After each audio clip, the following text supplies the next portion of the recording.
E aí galera, fala Arthur. Imagine dois homens subindo um morro em pleno fim de tarde usando capas de chuva e carregando máscaras de chumbo. E não, isso não é um roteiro de filme. Aconteceu de verdade. E até hoje, ninguém conseguiu explicar o porquê. Hoje, a gente vai dar uma passada por um dos maiores mistérios do Brasil. Na verdade, da América Latina. Mais precisamente, no Rio de Janeiro. Eu estou falando do caso das máscaras de chumbo no Morro do Vintém, em Niterói.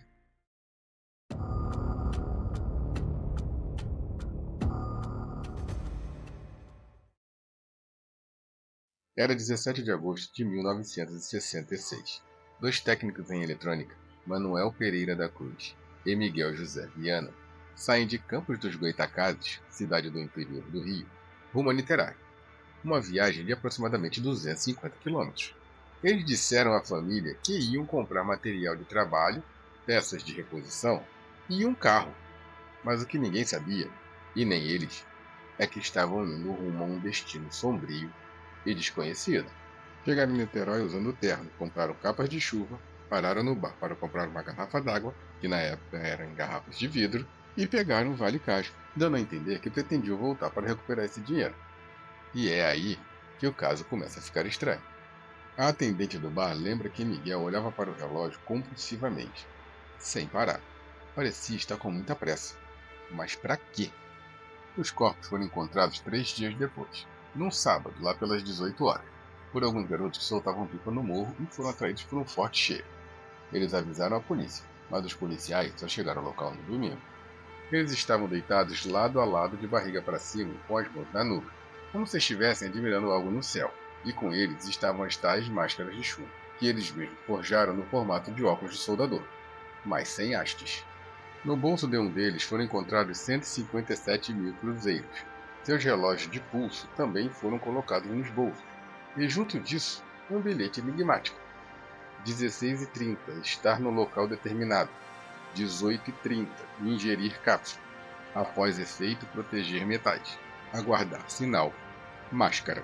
Peraí. Cápsula. Proteger metais? Sinal de que, Jesus?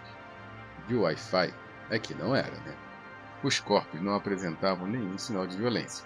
Estavam sem marcas de luta e, mesmo que supostamente tenham ingerido alguma substância, estavam sem vestígios de veneno.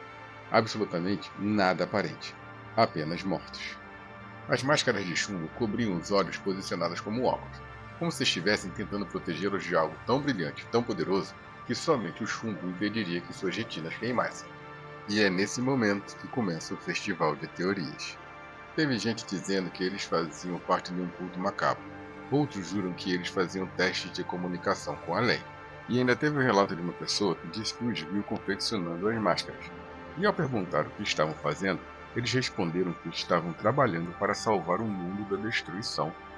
Mas e a teoria favorita da galera? Sim, aliens, claro. Uma família que passava perto do local diz ter visto um OVNI naquele mesmo dia. Um disco voador brilhante alaranjado flutuando sobre o morro do Vintém. Dona Gracinda afirmou que o objeto tinha um anel de fogo, de onde saíam raios azuis em várias direções. Mais tarde, outras testemunhas apareceram e confirmaram essa história. E se as tais cápsulas que eles tomaram fossem para elevar a consciência? E se as máscaras de chumbo fossem para proteger os olhos do raio de tração que os levaria para dentro da nave? Teve até gente dizendo que eles estavam tentando desmaterializar o corpo. Outros falaram em experiência com energia quântica, mas naquela época acho meio difícil. Durante a investigação policial, um dos peritos chegou a cogitar a hipótese de que eles não foram mortos no local onde estavam, mas que tinham sido levados até ali após o óbito. Mas o problema é que não haviam sinais de movimentação dos corpos. Então, mais uma pergunta surgiu. Como isso teria sido feito? Levantou-se também a possibilidade de que eles chegaram a se encontrar com uma terceira pessoa, pois ao lado dos corpos havia um lenço com iniciais que não condiziam com os nomes das vítimas. Então, quem seria essa terceira pessoa? Os corpos foram levados para o Instituto Médico Legal de Niterói, mas foram liberados antes de terem sua causa-morte definida.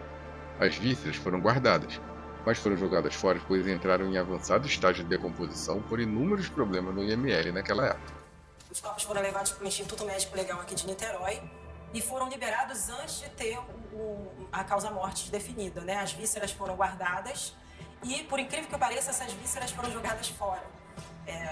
Apodreceram, houve uma série de problemas na época aqui em Niterói, no Instituto Médico Legal.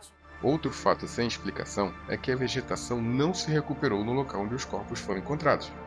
Meses depois da retirada dos corpos, não havia indícios de que a grama voltaria a crescer naquele local. Eu era o detetive de polícia que investigava o caso, não podia procurar causa sobrenatural para o acontecimento. Mas ao chegar ao local, eu me surpreendi com um novo mistério. O ponto em que os corpos de Manuel e Miguel tinham sido encontrados estava marcado, como se contornado, e sobre os corpos a terra tivesse sido calcinada e salgada, porque ali a vegetação não nasceu mais. Em depoimento à polícia, familiares relataram que eles haviam se envolvido com seitas espíritas e encontraram um livro sobre ufologia em seus pertences. Relataram que eles acreditavam que poderiam fazer contato com espíritos ou seres extraterrestres. Essas alegações deixou a pulguinha atrás da orelha bem mais agitada, e aquele bilhete com instruções quase ritualísticas ainda arrepiam quem lê. O mistério ficou. As dúvidas continuam. O que realmente aconteceu no Morro do Vintém naquela noite? Experimento que deu errado? Duplo suicídio para um ritual satânico?